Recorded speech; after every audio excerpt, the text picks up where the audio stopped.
Hi folks, how are we doing? I'm the Reverend Danny Crosby, a Unitarian minister serving congregations in Altrincham and in Urmston in the northwest of England.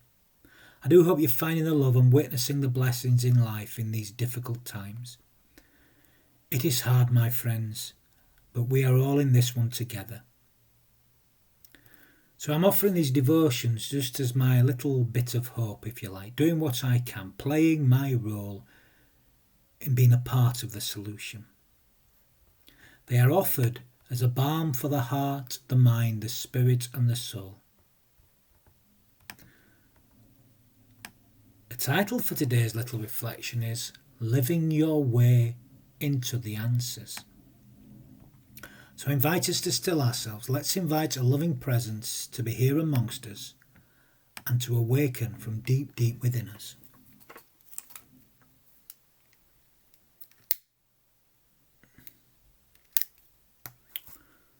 I have lit the flame of freedom in the cup of belonging, acceptance, inclusion, and love.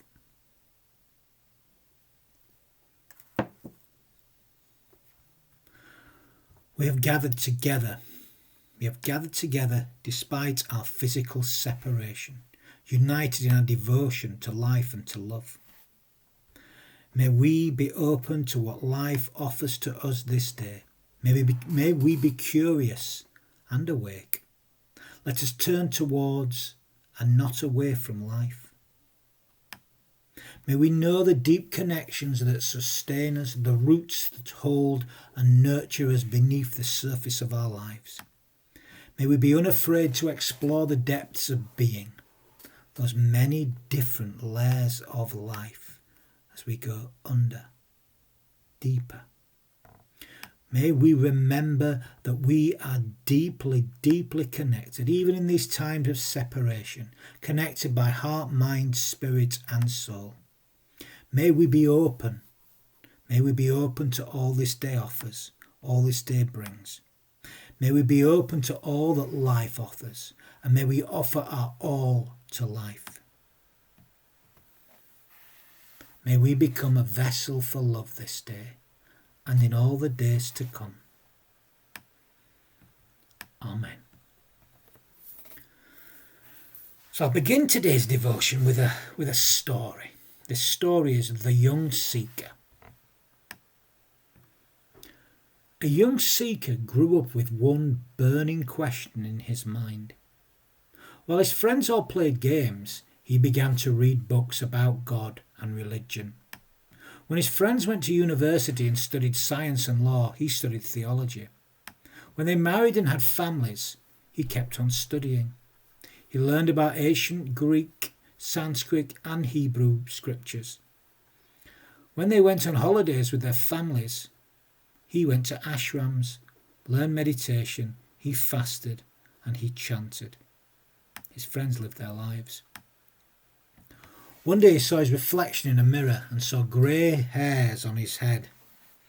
All those years of searching had not yielded an answer to his question, and the question still burned. Selling everything he owned, he went to live in a hut in the forest. And in his life as a hermit, he continued to search. He soon accommodated himself to his new life. He learnt to live on very, very little.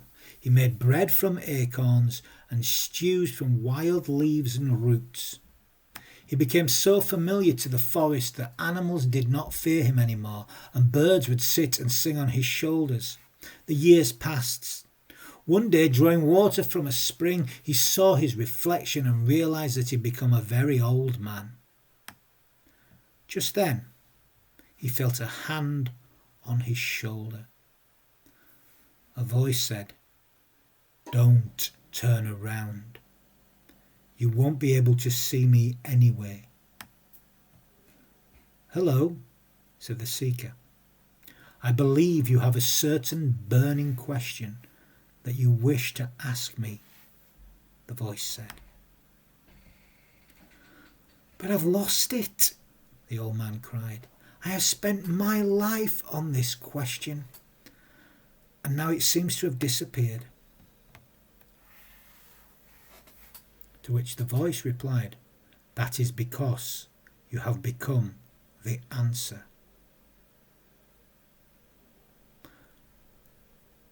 Burning questions have a way of burning themselves out. When they do, nothing remains but answers.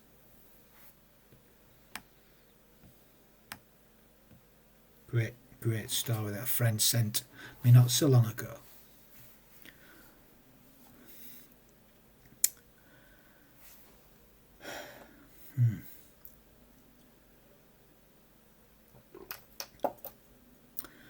I've got a confession to make. I think maybe I need some kind of amnesiac priest. One that will forget instantly my confession as soon as I tell it. I have something I must confess. Will you hear my confession? I have a love for detective stories. You were expecting that, were you? No. No one expects the unexpected. I know it's something else, but I won't say it, just in case they appear. My favourite TV programmes tend to involve mysteries and detection. As a child, I was not a great reader of fiction, but I always loved Agatha Christie. Now, don't get me wrong, I did read. I still read a lot, just not fiction. Still don't today, really. Why this is, I'm not sure. I know I would benefit if I did, but I don't seem to have the time. Maybe I should make it. But when I do find myself relaxing, I do like to watch detective series, new and old. I'm just as happy watching Murder, She Wrote as I am watching any of the high-tech modern series. I'm just as happy watching Basil Rathbone's Sherlock Holmes as I was when I watched The Code a couple of years ago.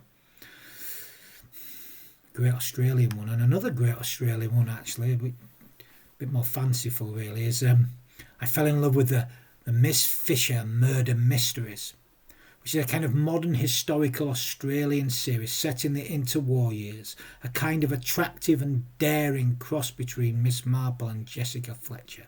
Very, very, gets your heart going, it really does in every sense, if you know what I mean. And I also, not so long ago, we discovered a wonderful board game, Baker Street, based on Sherlock Holmes. Myself and Sue had a lot of fun playing this a little while ago while we spent a few days away. And one of our great loves that we share is for Quincy. Who doesn't love Quincy? I know, not a detective in that sense, but he detects. He searches for clues, finds answers. Sue will often watch an episode that she's taped from some other time of this great forensic pathologist from the 70s. She watches them when she comes back from conducting funerals often, actually, just to unwind. Somehow connecting through Quincy helps her unwind and let go of what she needs to let go of. And how the world could do with a Quincy at this moment. Couldn't we all do with a Quincy? I think we probably could. There is something in the searching for clues and for answers and coming to conclusions that I suspect that I love about all these kind of tales, all these characters, all these stories, all these activities. And I've discovered I ain't alone in this. I'm sure many of you have the same confession to make too. Now, what I love about these characters is that what they do is pay attention. Yes, they look for clues, but the key is that they pay attention to the people around them.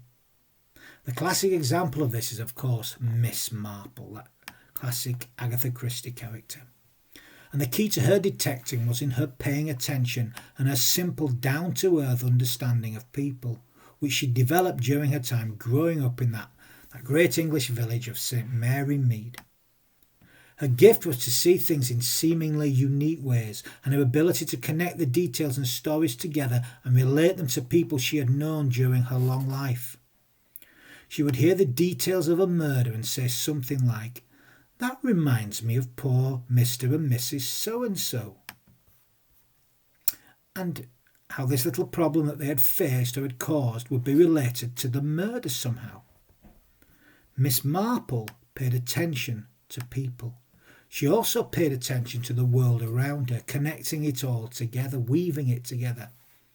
And to me, this is the key to spiritual living, to pay attention, to make connections, and to put these connections into practical application. That's when spirituality becomes religion, actually, in my view. Binds it together.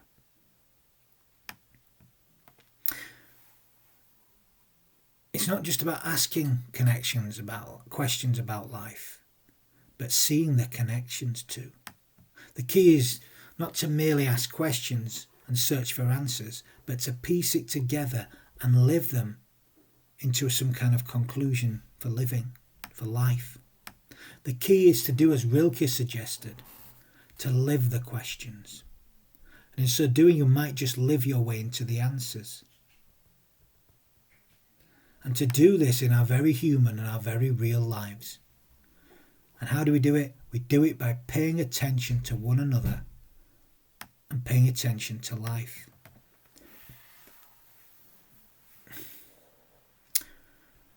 Now in my ministry I host several groups, and one of them is called Living the Questions. Each month we explore and attempt to bring to life the questions of truly living. I'm currently trying to figure out how to host such a group through Zoom. I'm sure I'll live my way into an answer in the next few days, if I keep on searching. Or maybe if I just do it, actually, it's probably the best way. I just need to do it. The answers there will come. Live my way into it, not think my way into it. It's been a real joy and a blessing to create and be part of Living the Questions these last few years. Really has been incredible these last few years. Can't tell you. It's certainly been a joy, and it's certainly transformed me as I have witnessed this kind of transformation in others as we live these questions together. Now, the inspiration for the group's title comes from a favourite passage from Letters to a Young Poet by Rainer Maria Rilke. It is the poet Rilke writing to his protege, the 19-year-old cadet and budding poet Franz Xaver Capus, making a beautiful case for the importance of not merely asking questions, but living them, while embracing uncertainty and allowing for the development of intuition. In the letter, Rilke wrote, "I would like to beg you, dear sir, as well as I can, to have patience with everything unresolved in your heart, and to try and love the questions themselves as if they were locked rooms or books written in a very foreign language. Don't search for the answers, which could not be given to you now, because you would not be able to live them. And the point is to live everything. Live the questions now. Perhaps then, someday far in the future, you will gradually, without even noticing, live your way into the answer."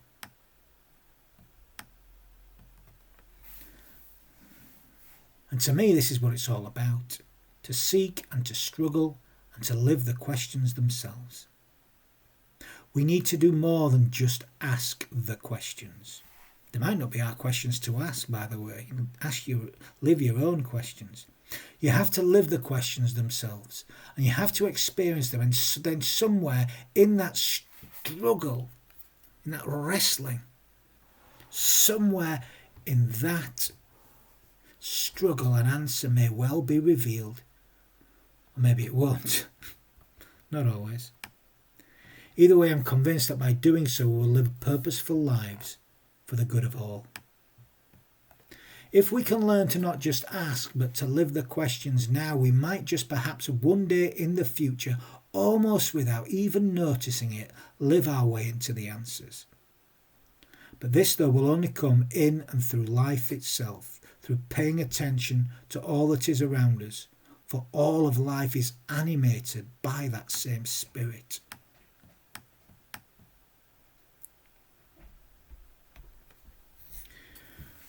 The one thing in life we don't get to choose really is what's going on around us.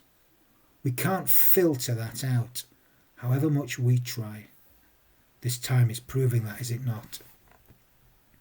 To live the questions faithfully means paying attention to everything as it is. This means facing not just the beauty of life, but its ugliness too, and wrestling with all the challenges this brings, and then acting upon them in appropriate ways. This, though, is not easy. Sometimes it can be deeply painful to face the whole truth of any given situation. You have to do it, though, if you wish to one day live your way into the answers. As that great 20th century theologian Paul Tillich wrote, this is important, this. Being religious means asking passionately the questions of the meaning of our existence and being willing to receive answers, even if the answers hurt.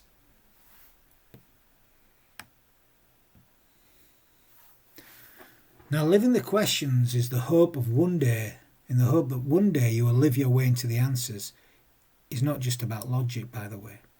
It's not just about thinking your way into life. Actually, if you live purely by your mind, your logic, you can still miss so much. To live the questions actually is a form of artful living. It is deeply creative, actually, in actual fact. My favourite detectives, when I think about them, often the female ones, all of them used intuition and emotion as an element of their questing, their questioning. And another favourite, a male character actually, is Leroy Jethro Gibbs from NCIS, who always uses his gut as well as his mind. You see, to truly live the questions requires us to live in our bodies as well as our logical minds. In fact, it's about bringing all that together, uniting the mind and the body, which are one. They're not separate beings. Dualism's never helpful. Now, we Unitarians can sometimes be accused of being too logical, that we often disregard our intuition. I don't think that criticism is fair, actually. I found that not to be true.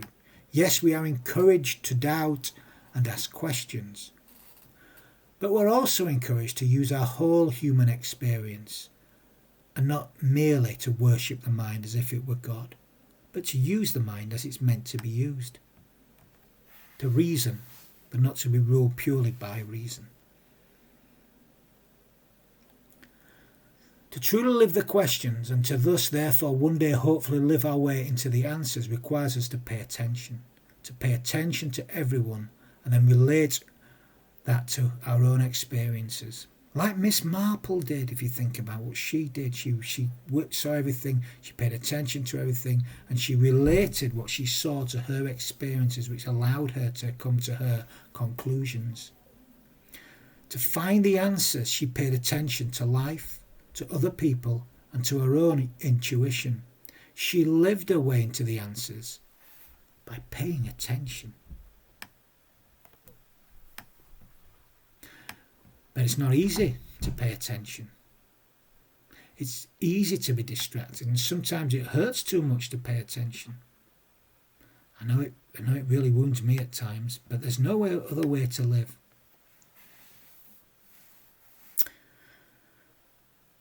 Now, the other morning I noticed that I was truly paying attention. I noticed this while sitting in meditation and listening to life that was touching me deeply. As I sat there in silence with others, in silence, not physically, they were on screens actually. As I sat in that silence, something touched me deeply and my mind became clearer. I heard the language of the heart as people shared their experiences. This touched me deeply as they spoke. And yet as they spoke, I could hear the clarity of life all around me, the sounds of the outside. As I listened to the sounds within the silence, the words that were shared penetrated me more deeply. I listened to their questions, and as I did, I began to live my own. And in so doing, I knew I was on my way to live my way into the answers. But I needed to be patient. And what is the answer, you may ask? Well, the answer is to simply pay attention, to be patient and pay attention, to pay attention and to be patient with everything, with all that is unresolved in our hearts. For if we are patient and we pay attention, we will begin to live our way into the answers.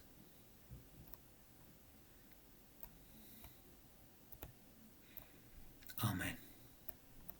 I'm going to end today's reflection with just a few final words of blessing. You know, we need to bless more. We can all bless, and we bless by giving our whole hearts to life. So let's begin today. Let's give our whole hearts to life. I offer these final words of blessing.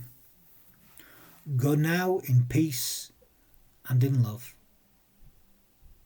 Deeply, deeply, deeply regard all that you encounter this day. Be fully awake to it. Truly listen to all that life has to say. Speak your truth in love. And be ready in any moment to disarm your own heart and always live as if a realm of love had already begun. And may the blessings of God be with us all, and may these blessings be with us all in all that we feel, in all that we think, in all that we say, in all that we do. Go in love. Amen.